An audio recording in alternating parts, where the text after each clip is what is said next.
University fellows شامل تھے تقریب میں، انہوں نے اپنی آنکھوں سے سب دیکھ لیا، ورنہ شاید یقین نہ کرتے۔ ابھی شادی کی تقریب بھی باقی ہے، وہ دیکھنا کیسی ہوگی۔ کاشف، مجھے ڈر لگتا ہے۔ اس کی آواز میں بے نام اندیشے جھلک رہے تھے۔ ڈر؟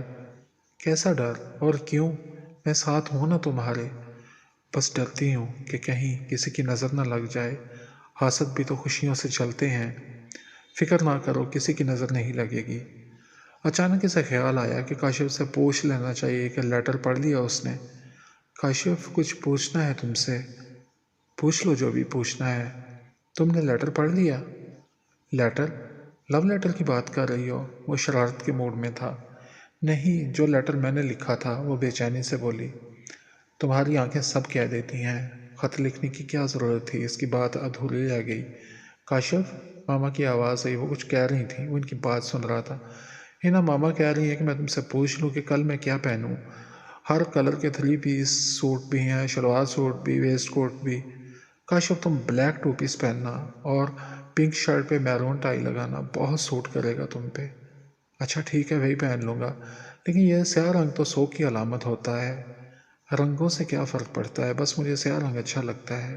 ٹھیک ہے ہینا، جیسے تم کہتی ہو سب ویسا ہی ہوگا، اپنا ہر ارمان ہم دونوں مل کے پورا کریں گے۔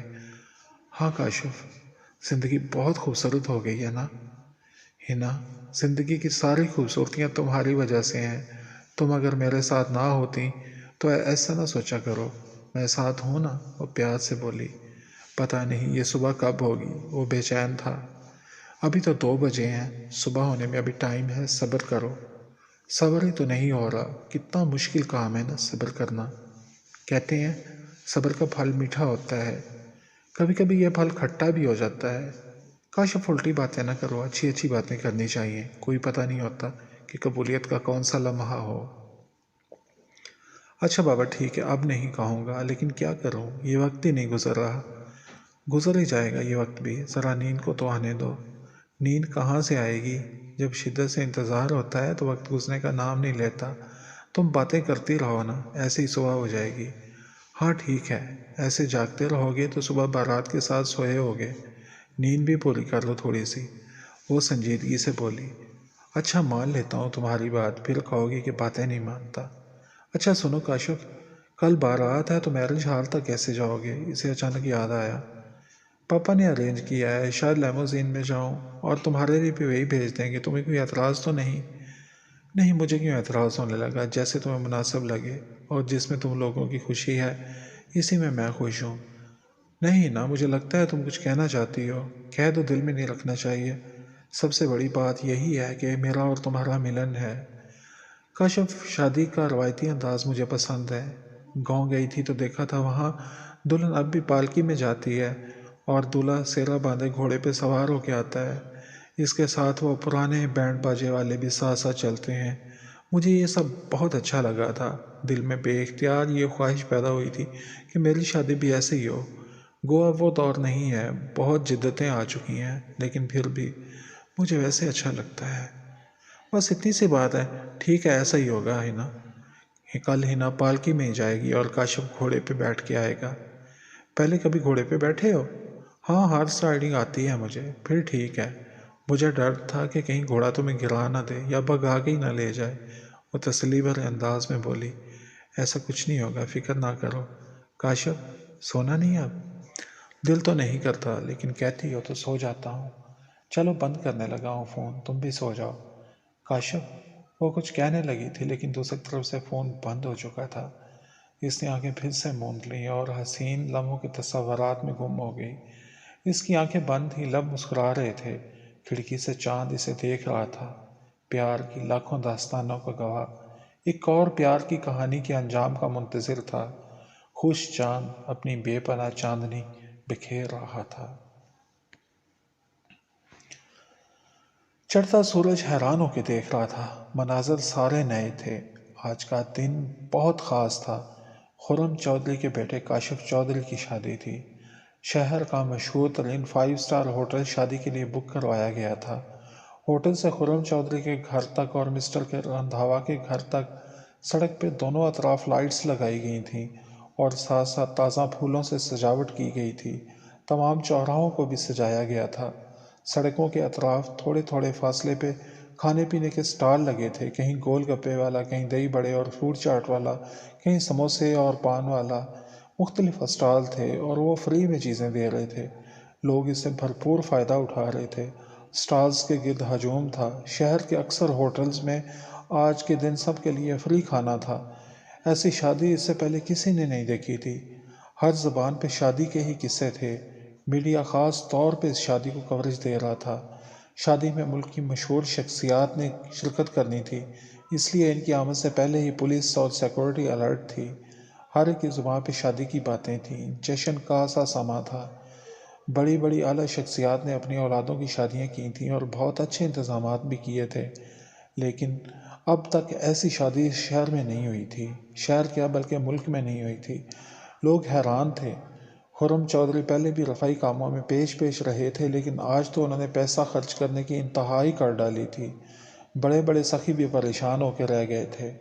شادی سے 3 دن پہلے صفائی کرنے والی گاڑیاں پورے شہر میں گردش کرتی رہی تھیں۔ انہوں نے وہ کوڑا کرکٹ بھی صاف کر دیا جو سالوں سے نہیں اٹھایا جا رہا تھا۔ ایسا اس سے پہلے کبھی نہیں ہوا تھا۔ پورا شہر ہی صاف ستھرا لگ رہا تھا۔ مختلف مقامات پہ سجے ہوئے ٹرک کھڑے تھے، جن میں جوتے اور کپڑے تھے جو ضرورت مندوں میں تقسیم کیے جا رہے تھے۔ جہاں نکاح کی تقریب ہونی تھی، اس ہوٹل کو بھی خوب سجایا گیا تھا، مکمل سیکورٹی کے انتظامات کے ساتھ۔ پولیس اور سیکورٹی ایجنسیاں بھی الرٹ تھیں۔ وزیر اعلیٰ کے ساتھ ساتھ وزیر اعظم نے بھی اس تقریب میں شرکت کرنی تھی۔ سیکورٹی رسک کی وجہ سے شہر کے تمام تعلیمی اداروں میں تعطیل کر دی گئی تھی۔ سرکاری مشینری بھی حرکت میں تھی۔ فضا میں آرمی کے ہیلی کاپٹر گردش کر رہے تھے۔ فوج کے اعلیٰ افسران بھی شادی میں مدعو تھے۔ ہنا نے وہی لہنگا پہنا تھا۔ مہنگے ترین پارلر سے آج بھی اینی نے اسے تیار کیا تھا۔ تیار ہو کے اس کی خوبصورتی اور بھی زیادہ ہو گئی تھی اور وہ کسی ریاست کی راجکماری لگ رہی تھی۔ سارے مہمان آ چکے تھے۔ معروف گلوکار اپنے انداز میں گا کے مبارکباد پیش کر رہے تھے۔ پاکستانی اداکار اور کچھ مشہور بھارتی اداکار بھی بلوائے گئے تھے۔ ان کو دیکھنے کے لیے بھی ایک جمع غفیر تھا۔ ایسا لگتا تھا جیسے پورا شہر اس شادی میں شامل تھا۔ کاشف نے بلیک ٹوپی کے ساتھ پنک شرٹ پہ میرون ٹائی لگائی تھی۔ کوٹ پہ ڈائمنڈز جڑے تھے۔ ان کی چمک نگاہوں کو خیرک کیے جا رہی تھی۔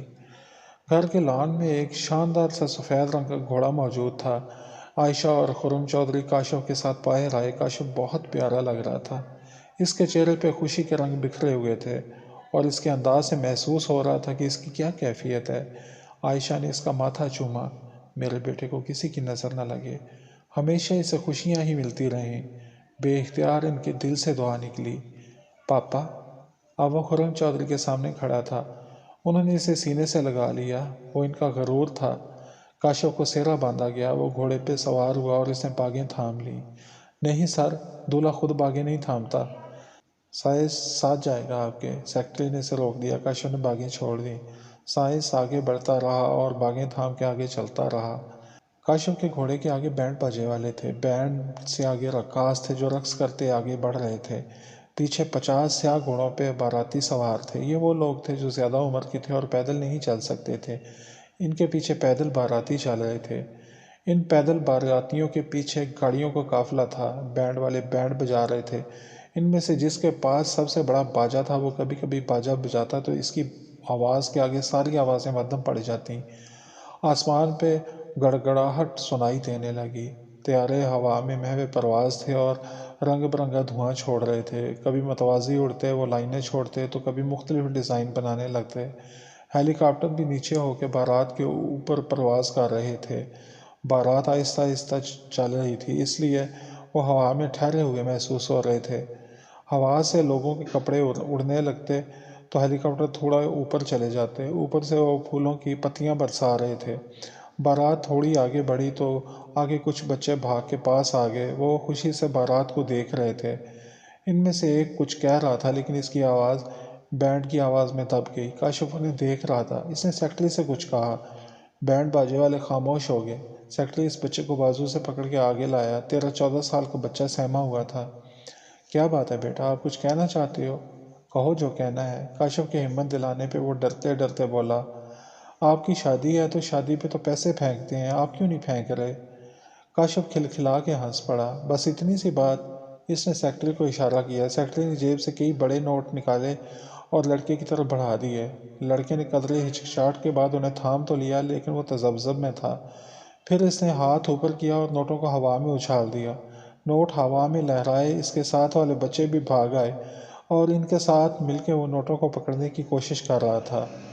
کاشف کے دل میں اس بچے کے لیے محبت بھرے جذبات پیدا ہوئے۔ سیکرٹری اسے ہی دیکھ رہا تھا۔ اس نے اشارہ کیا۔ سیکرٹری نے کال کی اور جیب سے باقی نوٹ بھی نکالے اور لوٹا دیے۔